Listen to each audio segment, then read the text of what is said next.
Hey y'all, come with me to the National Art Gallery in Washington, D.C. And this was such a beautiful place. They had the high chest, that was so beautiful. I would have that in my house. They had a lot of sculptures and big sculptures and so many beautiful things. I think if you have the opportunity to come, you should definitely come.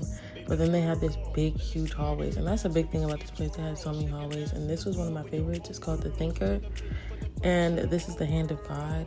There were so many famous sculptures in here that I really wasn't prepared for. I thought it was just gonna be some regular art, I don't know why, but this is really beautiful. They had so many paintings that were so in detail that you could tell took a very long time to make. But this specific section was my favorite, by Edgar, because he was very abstract. A lot of his paintings and his sculptures didn't have any heads, or they were deformed. Even the horses were deformed, and it just tells a story. It tells a story.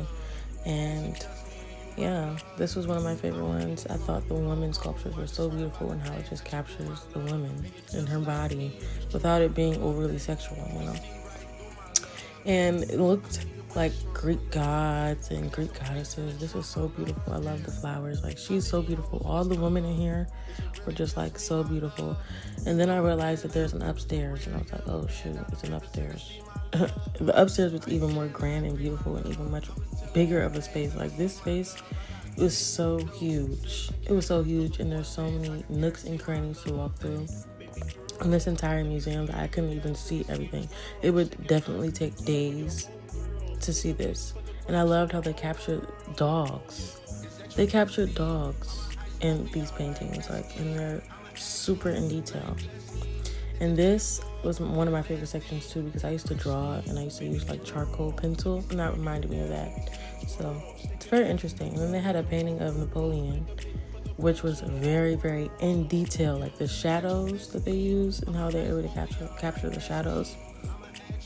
And this, she had a charm bracelet on, and that's coming back now into 2026. Some charm bracelets, you will see them now. This was good because it was this man was leaving his family, and his family was crying. And a lot of these paintings just told a story. This was supposed to be terror, and it was supposed to make you feel that unsettling feeling, in which it does. It does. And look how beautiful their dresses are.